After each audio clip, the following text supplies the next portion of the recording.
और चलिए शुरुआत करते हैं खबरों की। राज्यपाल हरिभाऊ बागड़े बांसवाड़ा के जीजीटीयू पहुंचे, जहां राज्यपाल का गार्ड ऑफ ऑनर देकर स्वागत किया गया।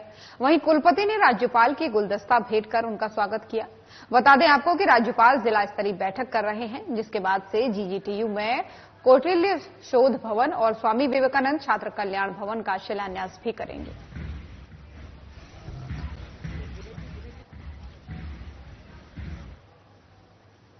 और इस वक्त की बड़ी खबर सामने आ रही है अब जयपुर से, जहां पर सीएम भजनलाल शर्मा ने कृषि मंत्री डॉक्टर किरोड़ीलाल मीणा का पत्र, यानी सीएम भजनलाल शर्मा को कृषि मंत्री डॉक्टर किरोड़ीलाल मीणा का पत्र आया है। डिम्पल मीणा मामले पर सीबीआई जांच की मांग उन्होंने की है। मुख्यमंत्री ने 27 अगस्त को एसीएस होम को भेजा था पत्र। सीबीआई को मामले की यथोचित कार्रवाई के लिए भेजा था। कृषि मंत्री डॉक्टर किरोड़ीलाल मीणा को पत्र के माध्यम से दी जानकारी। तो ये बड़ी जानकारी आपको दे रहे हैं जयपुर से, जहां पर मुख्यमंत्री भजनलाल शर्मा को कृषि मंत्री किरोड़ीलाल मीणा का पत्र आया है। डिम्पल मीणा मामले में उन्होंने सीबीआई जांच की मांग की है। 27 अगस्त को एसीएस होम को भेजा था पत्र।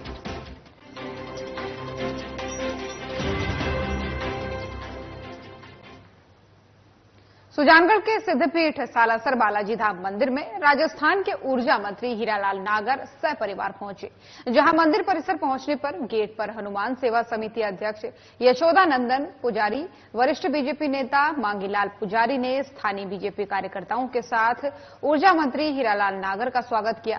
वहीं बीजेपी नेता मांगीलाल पुजारी की ओर से ऊर्जा मंत्री का सालासर बालाजी का दुपट्टा उड़ाकर बालाजी महाराज की फोटो भेंट कर उनका स्वागत किया। इस दौरान ऊर्जा मंत्री ने मंदिर परिसर में जाकर देश प्रदेश की खुशहाली की कामना करते हुए पूजा अर्चना की।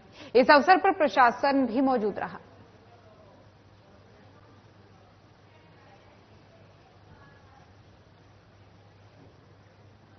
और अब खबर टोंक से है, जहां मालपुरा में वाणिज्य कर विभाग ने कार्रवाई की है। आपको बता दें कि वाणिज्य कर विभाग ने तेल मिल व्यापारी के 2 ठिकानों पर सर्वे एंड सर्च की कार्रवाई की है। वहीं औद्योगिक क्षेत्र मालपुरा स्थित तेल मिल और जयपुर रोड स्थित आवास में भी कार्रवाई चल रही है। आपको बता दें कि जानकारी के अनुसार सहायक कर आयुक्त शालीन कुमार के निर्देशन में कार्रवाई की जा रही है और तेल मिल व्यापारी के दोनों ठिकानों पर टीम दस्तावेज खंगाल रही है।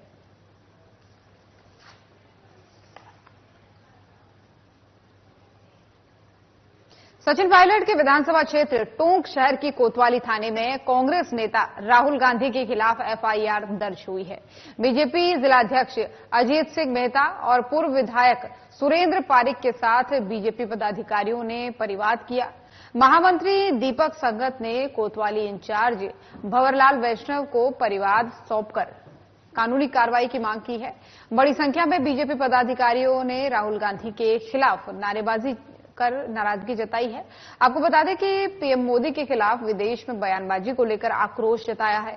वहीं कोतवाली इंचार्ज भंवरलाल वैष्णव ने मामला दर्ज करने और अधिकारियों के निर्देश पर कार्रवाई करने को कहा है।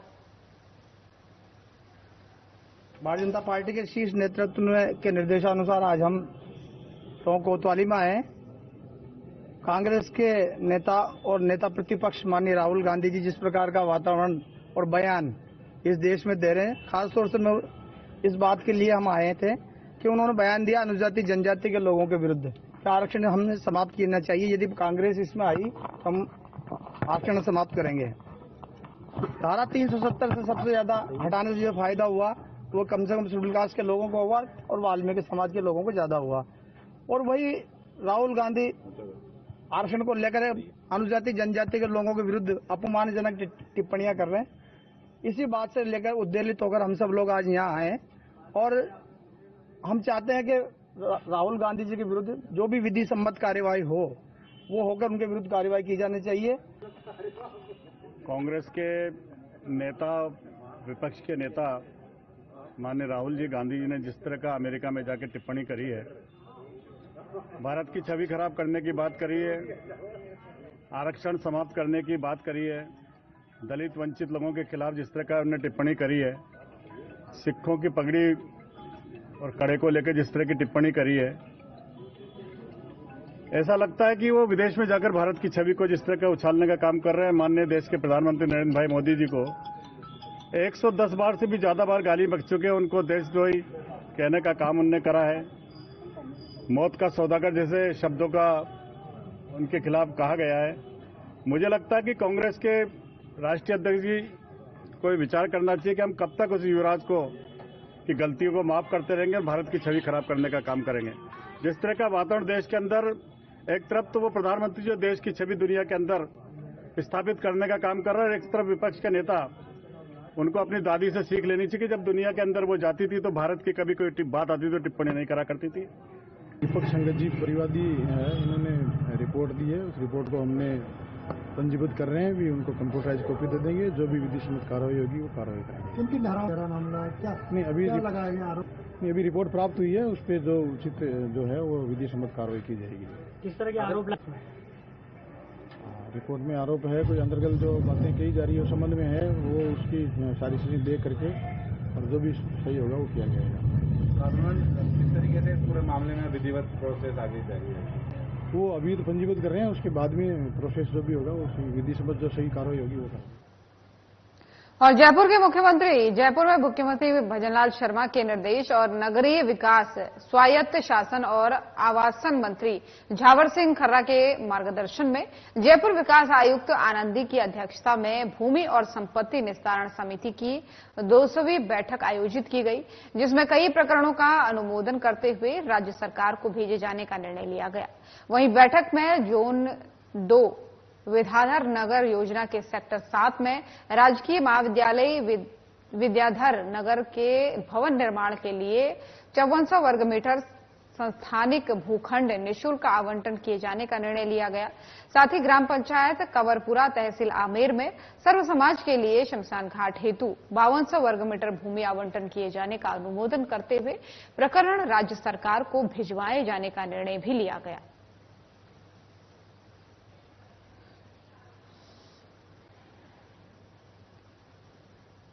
कृषि और उद्यानिकी विभाग के प्रमुख शासन सचिव वैभव गालरिया ने गुरुवार को पंत कृषि भवन के सभा कक्ष में राजस्थान हॉर्टिकल्चर डेवलपमेंट सोसाइटी की बैठक की अध्यक्षता की। इस दौरान गलरिया ने बताया कि कोल्ड स्टोरेज और राष्ट्रीय हॉर्टिकल्चर मिशन योजना के अंतर्गत 250 मीट्रिक टन से लेकर के अधिकतम 5000 मीट्रिक टन का कोल्ड स्टोरेज बनाने पर अनुदान दिए जाने का प्रावधान है। कोल्ड स्टोरेज बनाने पर इकाई लागत का 8000 रुपये प्रति मीट्रिक टन से गणना कर अधिकतम जो है 5000 मीट्रिक टन पर इकाई लागत का 35% या अधिकतम 1,40,00,000 रुपये का अनुदान दिया जाता है। इसी के साथ ही बैठक में कोल्ड स्टोरेज और हाईटेक नर्सरी स्थापना के परियोजना प्रस्तावों का पीपीटी के माध्यम से प्रस्तुतिकरण भी किया गया।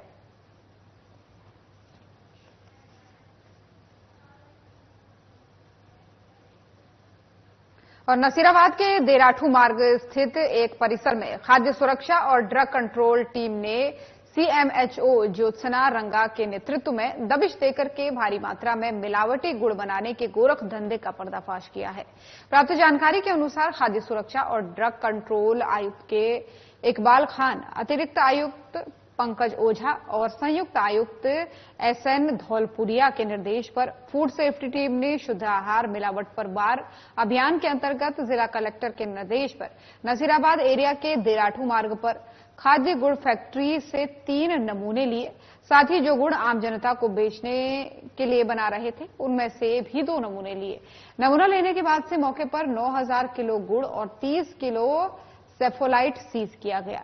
वहीं मौके पर 25-25 किलो के सड़े गले गुड़ से भरे पैकेट भी मिले, जिसमें बदबू आ रही थी। इस कारण मौके पर छावनी परिषद के सीईओ डॉक्टर नीतीश कुमार गुप्ता के अधीनस्थ अधिकारी विश्वेंद्र सिंह, आशीष शर्मा आदि के सहयोग से उसे नष्ट कर दिया गया। के लिए जो हमारा अभियान चलाया जा रहा है उसी के तहत आज हमने एक यहाँ जो देराठू गांव में फैक्ट्री है जिसमें गुड़ बनाया जा रहा था, ये लंबे समय से हमको शिकायत मिल रही थी और हमारे ऊपर उच्च अधिकारी से भी हमको सूचना प्राप्त हुई। उसी के तहत आज हमारे सीएमएचओ मैडम जो ज्योत्सना मैडम जो अभी अधिकारी भी जीतेगी, उनकी उपस्थिति में हम यहाँ पहुँचे। डॉक्टर इकबाल खान जो हमारा आयुक्त साहब है उनके निर्देशों में एवं additional commissioner food Pankaj ji ओझा साहब, संयुक्त ज्वाइंट कमिश्नर जो हमारे उनके निर्देशों में हम यहाँ पहुंचकर हमने देखा तो ये पाया कि बहुत गंदगी फैली हुई थी। जो गुड़ बनाया जा रहा था वो गंदे परिसर में बनाया जाता इसमें जो लाइसेंस लेना होता है वो लाइसेंस भी इनके पास नहीं था।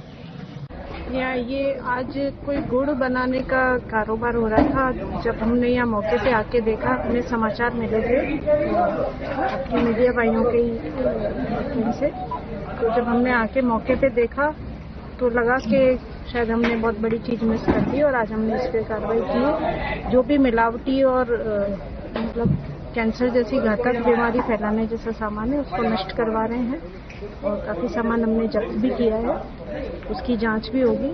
लेकिन जो प्रथम दृष्टया हमें कुछ गलत लगा कि ये चीज किसी के भी खाने योग्य नहीं है, चाहे इंसान हो चाहे मवेशी हो, तो हमने उसको नष्ट करवा रहे हैं। आप पीछे घटनाओं में देखिएगा। और झालावाड़ में त्रिस्तरीय जनसुनवाई कार्यक्रम के तहत आमजन की परिवेदनाओं की सुनवाई और उनके त्वरित निस्तारण के लिए सितंबर माह के तृतीय गुरुवार को जिला कलेक्टर अजय सिंह राठौर की अध्यक्षता में मिनी सचिवालय स्थित भारत निर्माण राजीव गांधी सेवा केंद्र के वीसी रूम में जिला स्तरीय जनसुनवाई आयोजित की गई। जनसुनवाई के दौरान मुख्यालय जयपुर से वीसी के माध्यम से जुड़े मुख्य सचिव सुधांश पंत ने सभी जिला कलेक्टर से कहा कि जनसुनवाई में आने वाले प्रकरणों का निस्तारण कम से कम समय में करें। उन्होंने कहा कि संपर्क पोर्टल पर दर्ज होने वाले प्रकरण 15 दिन से ज्यादा अवधि तक लंबित न रहे। वहीं उन्होंने प्रकरणों के निस्तारण के पश्चात उनकी समीक्षा करने के निर्देश भी दिए ताकि क्वालिटी डिस्पोजल में सुधार हो सके। अतिक्रमण हटवाने से लगा करके, ट्रांसफार्मर हटवाने से लगा करके, कहीं नल का कनेक्शन नहीं होने से लगा करके, कहीं सड़क का, कहीं अतिक्रमण का, कहीं किसी का पेंशन का, कुल मिलाकर के करीब 48 से 50 एप्लीकेशन आई थी। इनमें से कुछ एप्लीकेशन ऐसी थी जिनका मौके पर निस्तारण किया, जैसे कि जनाधार से किसी का खाता लिंक नहीं था तो उनको जनाधार के खाते से लिंक करवाया गया। 2 प्रकरण ऐसे थे जिसमें पेंशन प्रकरण उनका लंबित था, उस पेंशन प्रकरण को भी हमने आज यहाँ पर उसका निस्तारण करवाया है।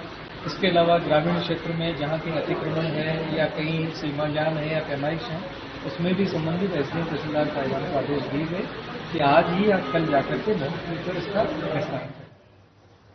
पाली जिला मुख्यालय के मानपुरा सदर थाने और मधुधर के श्रीनगर के पीछे इटली नाड़ी में अज्ञात लोगों ने जहरीला केमिकल डाल दिया। उसी नाड़ी में गांव के सभी मवेशी जाकर पानी पी रहे थे और पानी में जाकर बैठ रहे हैं। वहीं नाड़ी में अज्ञात लोगों की ओर से केमिकल डालने से सभी ग्रामवासियों में आक्रोश है। उनका कहना है कि जहरीले केमिकल से पानी दूषित हो चुका है, जिससे सभी पशुओं में बीमारियां हो सकती हैं।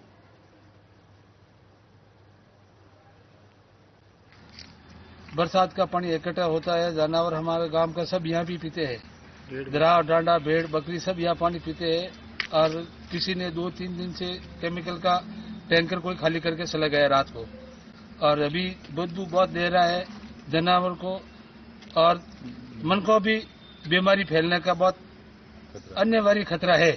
और प्रशासन को हम चेतावनी देते हैं कि इसके जल्दी से जल्दी कोई निवारण करावे।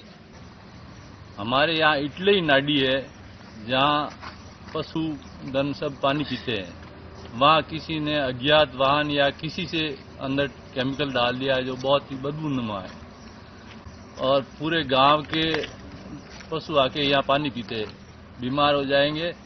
और यहाँ पास में ही सदर थाना है, उसके पीछे इटली नाडी बनी हुई है, उसमें कई सालों से पानी भरा रहता है, लेकिन सब पशु यहीं पानी पीते हैं और यहाँ सब गांव के पशुओं को खतरा है।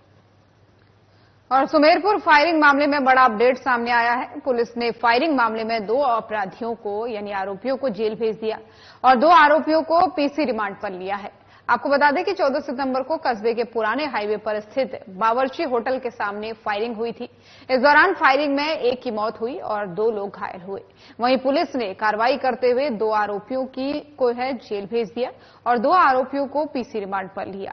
वहीं वारदात में इस्तेमाल किए गए हथियारों की बरामदगी करने की कोशिश पुलिस कर रही है। साथ ही हथियारों के साथ फरार हुए आरोपी सवाई सिंह को पकड़ने की कोशिश अलग अलग टीमें कर रही हैं, जिसकी पूरी जानकारी थाना अधिकारी भारत सिंह रावत को दी गई। सितंबर वाली फायरिंग की घटना में जो पंकज की हत्या वाला प्रकरण है, उसमें अभियुक्त सुरेंद्र सिंह और कुणाल को गिरफ्तार किया गया था, जिन्हें आज न्यायालय में पेश करके जेसी करवा दिया गया। इसके क्रॉस में जो दूसरा प्रकरण दर्ज हुआ था सुरेंद्र सिंह पक्ष की तरफ से, उसमें कल दीपक और विनोद की गिरफ्तारी की गई थी, जिन्हें आज न्यायालय में पेश करके पीसी रिमांड लिया गया है। उनसे अनुसंधान जारी है। सर, वारदात में इस्तेमाल किए गए हथियार अभी तक बरामद हुए कि नहीं? रिकवरी के प्रयास और फरार आरोपी वही उससे रिकवर होंगे। जो आरोपी फरार हुआ है सवाई सिंह नाम का, वो हथियार लेकर के जाना पाया गया, तो उसकी तलाशी, गिरफ्तारी और उससे रिकवरी के प्रयास जारी हैं। और पाली जिले के रोहट कस्बे के बारडा बांध कमांड क्षेत्र में गांव के सैकड़ों किसानों ने बांध से के लबालब हो जाने पर बांध क्षेत्र में बनी नहर की मरम्मत करने की मांग की है, जिसको लेकर के ग्रामीणों ने जिला कलेक्टर को ज्ञापन सौंपा है। ज्ञापन में बताया है कि बरसों बाद बांध लबालब हुआ है और नहर कई जगह से टूटी फटी है। सिंचाई, फसल बुआई का भी वक्त आ चुका है, इसलिए तुरंत प्रभाव से नहर की मरम्मत कराई जाए। साथ ही बांध में आ रहे प्रदूषित पानी को रोकने की मांग भी की गई। उन्होंने बताया कि प्रदूषित पानी फसलों के लिए हानिकारक है, इसे रोकने के लिए लंबे समय से मांग की जा रही है। WA नंबर 2 का अध्यक्ष हूं, जो आज खारड़ा बांध में प्रदूषित पानी जो काष्टी का नीमली मिल एरिया से होके फैक्ट्रियों का है, मिल का है, वहां से नहर में पड़ता हुआ नीमली उड़ा और निम्बाड़ा के बीच में बांध में प्रवेश होता है, जो भारी नुकसान है। खारड़ा, बांडई, छोटीला, बिटू समस्त कमांड खास भरा हुआ बंदा का पानी प्रदूषित हो रहा है और फसलें भी नहीं उगेगी, खराब होगी, और जमीन भी हजारों बीघा खराब होगी। काश्तकारों में भारी रोष है, इस पानी को जल्दी से जल्दी बंद किया जाए। सरमथुरा जिला पुलिस अधीक्षक सुमित मेहराना के निर्देशन में जिले भर में चलाए जा रहे अवैध हथियार रखने वालों के खिलाफ धरपकड़ अभियान के तहत सरमथुरा थाना पुलिस ने वारदात की फिराक में घूम रहे एक बदमाश को धारदार लोहे के छुरे के साथ गिरफ्तार करने में सफलता हासिल की है। थाना प्रभारी गौरव कुमार ने बताया कि मुखबिर से सूचना प्राप्त हुई है कि बरौली गांव GSS के पास एक युवक धारदार छुरा लेकर किसी वारदात की फिराक में घूम रहा है। सूचना के आधार पर पुलिस टीम का गठन कर उक्त स्थान पर छापे मारकर कार्रवाई की गई है, जिस पर पुलिस ने आरोपी नागेंद्र सिंह ठाकुर निवासी गांव जिंदापुरा थाना आंगई को गिरफ्तार करने में सफलता हासिल की है। वहीं पुलिस ने आरोपी बदमाश के कब्जे से एक धारदार लोहे का छुरा भी जब्त किया है। फिलहाल पुलिस ने मुकदमा दर्ज कर आगे की जांच शुरू कर दी है।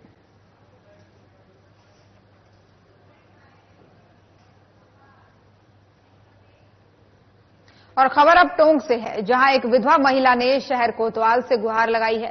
विधवा महिला ने अपने ससुराल वालों पर घर से निकालने का आरोप लगाया है। महिला ने बताया कि 2 साल पहले उसके पति की मौत हो गई है, तब से उसके ससुराल वाले उसे परेशान कर रहे हैं। वहीं महिला का कहना है कि वो कई बार शिकायत भी दर्ज करवा चुकी है, लेकिन अब तक कोई भी कार्रवाई नहीं हुई है। टोंक से ये खबर आपको बता रहे हैं, जहां पर एक विधवा महिला अपनी गुहार लेकर थाना पहुंची। दरअसल उसका कहना है कि उसके पति की मृत्यु 2 साल पहले हो चुकी है और उसके परिवार वाले यानी उसके ससुराल वाले उसे तब से लगातार परेशान कर रहे हैं। उसने इस मामले में कई बार अपनी शिकायत भी थाने में दी है, लेकिन कोई भी कार्रवाई अब तक नहीं हुई है। एक बार फिर से अपनी गुहार लेकर पुलिस स्टेशन में पहुंची और उसने बताया कि उसके साथ दुराचार किया जा रहा है। एक्सपायर हो गए 4 दिसंबर 2022 को, वो खत्म हो चुकी है। उसके बाद से मेरे ससुराल वाले आए दिन मुझे परेशान करते हैं। अब मेरी एक गुड़िया है 7 साल की है, एक 10 साल की है। अब मैं एक बात बताइए, मैं कहाँ जाऊँ अपने बच्चों को लेकर? अब ये लोग कहते हैं घर से निकल जाऊँ, घर से निकल जाऊँ। ये लोग बुजुर्ग है, बुजुर्ग होने का फायदा उठाते हैं। अभी भी 12 तारीख को मुझे घर से निकाल दिया इन लोगों ने। मैं 2-3 घंटे तक अपने बच्चों को लेकर मैं बाहर पड़ी रही और पुलिस वाले आते हैं मुझसे बदतमीजी करते हैं कि आपका परिवार का मामला है, आपको पूछ के जाना चाहिए था। जब मेरा कोर्ट में मामला चल रहा है तो इनका क्या अधिकार बनता है मुझे परेशान करने का? और अभी बताइए भैया, मैं कहाँ जाऊँ बच्चों को लेकर? अभी मैं सर से ये रिक्वेस्ट करने आई हूँ कि मैं तो ये चाहती हूँ कि इनको पाबंद किया जाए, ताकि ये मुझे परेशान ना करे, मुझे टॉर्चर ना करे और मुझे शांति से घर में रहने दिया जाए। विदेशी महिला के साथ दुष्कर्म मामले में आरोपी को प्रोडक्शन वारंट पर गिरफ्तार कर सिविल लाइन थाना पुलिस ने रिमांड पर लिया है। मामले की जानकारी देते हुए डीपी नेमीचंद ने बताया कि न्यायालय के आदेश प्राप्त कर सेंट्रल जेल अजमेर से पुलिस कस्टडी में लेकर मामले में पूछताछ की जाएगी। वहीं विदेशी महिला को शादी का झांसा देकर और रुपये के लेन देन के मामले में भी आरोपी से पड़ताल की जाएगी। आपको बता दें कि अपनी गन साफ करने के दौरान फायर होने से आरोपी घायल हो गया था, जिसके चलते आरोपी का इलाज चल रहा था। आरोपी को जेल इलाज से मुक्त होने के बाद से पुलिस ने पीसी रिमांड पर लिया है। तो अजमेर से खबर आपको बता रहे हैं, जहां पर प्रोडक्शन वारंट पर एक आरोपी को गिरफ्तार किया गया था। दरअसल उसे विदेशी महिला से दुष्कर्म मामले में गिरफ्तार किया गया था और बताया जा रहा है कि अब इलाज के बाद से उसे प्रोडक्शन वारंट पर लिया गया है। पुलिस फिलहाल आरोपी से पूछताछ कर रही है। मामला ये विदेशी महिला के साथ दुष्कर्म था, जिसके आरोप में आरोपी को गिरफ्तार किया गया था।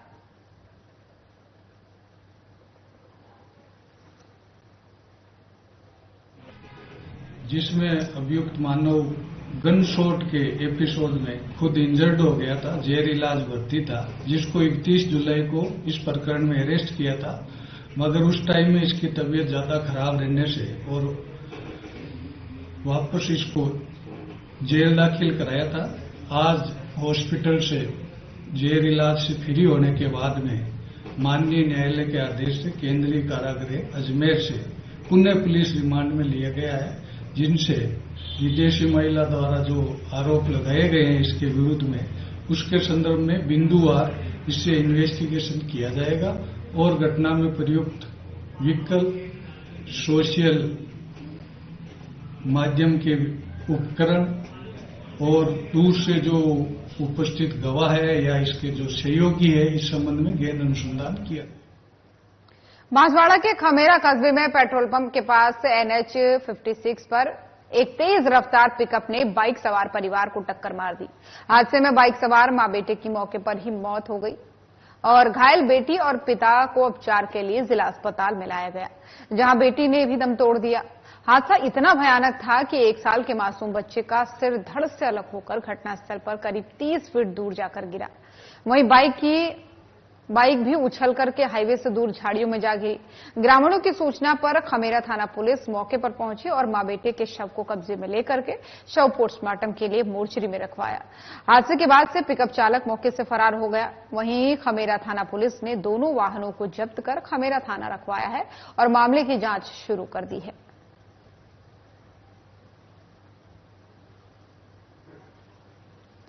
तो बांसवाड़ा से खबर आपको बता रहे हैं, जहां पर एक सड़क दुर्घटना का मामला सामने आया है। बताया जा रहा है कि एक पिकअप चालक ने बाइक पर सवार परिवार को टक्कर मार दी और ये टक्कर इतनी भयानक थी कि इसमें 2 लोगों की मौत हो गई। मां बेटे की इसमें मौत हो गई। हालांकि एक बच्चा और एक उसके पिता को अभी अस्पताल में भर्ती कराया गया इलाज के लिए, लेकिन मां और एक बेटे की घटनास्थल पर ही मौत हो गई और एक बेटी की भी इसमें मौत हो गई।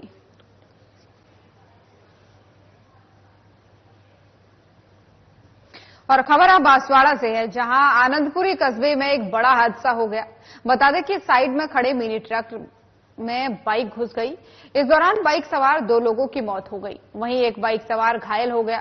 घटना की जानकारी मिलते ही पुलिस मौके पर पहुंची। वहीं पुलिस ने घायल को चिकित्सालय पहुंचाया और दोनों मृतकों के शवों को जिला अस्पताल की मोर्चरी में रखवाया। फिलहाल पुलिस इस पूरे मामले की जांच पड़ताल में जुट गई है। तो बांसवाड़ा की ये एक और खबर आपको बता रहे हैं, जहां पर सड़क दुर्घटना की खबर सामने आई है।